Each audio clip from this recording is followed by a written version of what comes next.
What positive changes in the addiction treatment field are happening right now that you are rooting for? What are some things that are getting y'all excited about our field? This. Courses like this. Yeah. Awareness of things, of the greater awareness that treatment is possible and recovery or care for people with these conditions is possible and effective. That's hopeful. Right. Some legislation that's changed rules around advanced practice providers like PAs and APRNs to be able to administer Suboxone, in outpatient settings. So more disciplines can treat. Exactly. And I think as the opiate crisis, epidemic, whatever you want to call it, has come to public attention, there is more legislation that's opening up access. Finally, there's some political will, and so insurance companies are getting involved. We have the Affordable Care Act that's increasing access to treatment. And so the addiction treatment system really kind of grew up outside of mainstream health care, and now it's becoming integrated. And I think that's super, super exciting, and we're going to see more evidence-based treatments coming to our patients. Yeah, about 15 years ago, the first laws were passed mandating parity between mental health and physical health care delivery. Insurance, there was no teeth in that legislation, no enforcement teeth. So basically, not much happened. But all of a sudden now we're beginning to see legislation that's trying to enforce that parity, which will mean that the resources that we currently think of as insufficient may be increased to the point that when insurance companies are forced to provide proper, ongoing, long-term care for a chronic disease that they have neglected treating properly and paying for in the past. Yeah, no, I couldn't agree more that policy playing a role. I think 3 other things I'm excited about. Yeah. I'm an eternal optimist, but first of all, treatment being more flexible. I think treatment used to, in many of the sort of peripheral treatment settings, treatment was pretty rigid. And if you continued to show signs of this chronic disease, you were kicked out of treatment. Mm-hmm. And again, we don't do that in other chronic diseases. We don't pull people off insulin if their sugars are high. We throw more resources at those people, right, rather than take away the resources that are there. So I think treatment flexibility and being more open to meeting patients where they are and opening up access through both creating more providers and more legislation around that access.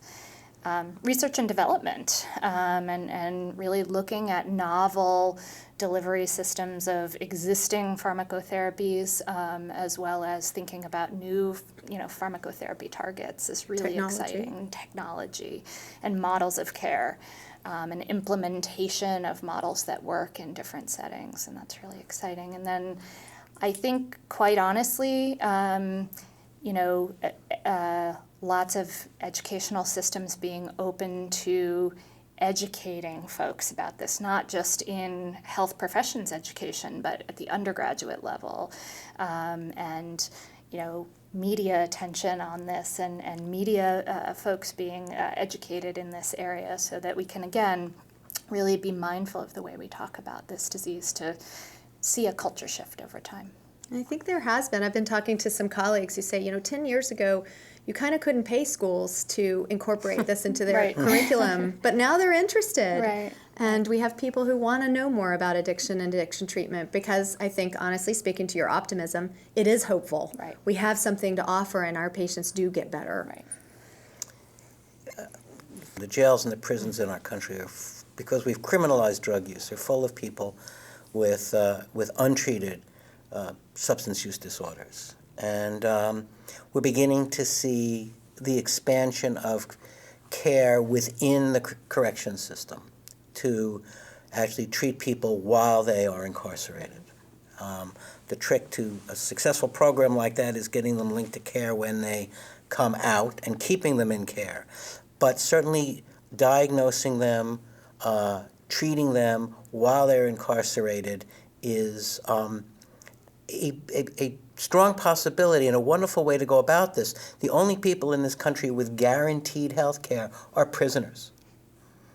We'll let that sit. And yet we're not treating them for their substance disorders. We have some places have been for many years, but it's increasing trend to do that. In fact, our state here in Connecticut just passed laws to expand agonist treatment for opiate use disorder throughout its entire system.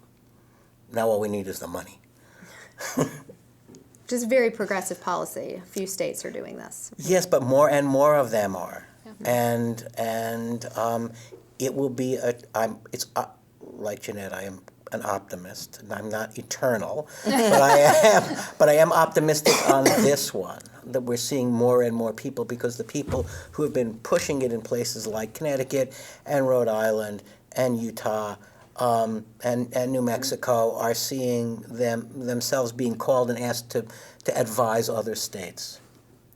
But again, we really need, as you said, we need resources. We need workforce development. We need people who are trained to do this in a quality way. And so I think that needs to back up the legislation as well. Yeah, I mean, corrections officers and even people higher up the hierarchy within the correction systems have dealt with people with substance use and seen them as a problem all along, and having seen it in that way has made them very reluctant to try to help them, but rather than just manage them as a security problem. If we can redirect them to think of these as manageable problems, then perhaps we can even get the people who seem to be reluctant within the correction system to participate, not just begrudgingly but willingly. It's very exciting. Do other people have other things that they're excited about? Other policies? There were Or two positive other changes? thoughts that came to mind as you were talking about the expansion of Suboxone prescribing to PAs and APRNs. Naloxone being able to be written for by pharmacists, which I think is sort of life-saving, and for people to be able to walk in and just ask for it. Not all pharmacies or all pharmacists can do that at this point, but I think that's quite remarkable to overturn overdoses, to treat overdoses. Right, to treat overdoses, and that anyone who is using opioids sort of is more often now being offered naloxone to have at home, but for those who aren't in treatment or aren't speaking to providers about it, to know that they could walk in and get that just by asking the pharmacist is a big change. The other thing is, in terms of access, some increase in telemental health, and we're even doing tele-addiction now, so being able to prescribe Suboxone to patients in rural areas who otherwise might not have access to any local providers, or for transportation issues or weather, whatever it might be, to in limited ways for reasons that you can't make it. But if you're in a rural area and there's no clinician nearby who's a prescriber, to potentially have access to someone who is through telepsychiatry or tele-addiction. Which is an expanding field of medicine and healthcare. And not only prescribing, but it turns out that the telecounseling seems to work very well at early stages in Suboxone treatment. So if you can do both, prescribe and counsel over the phone, you can keep people in care.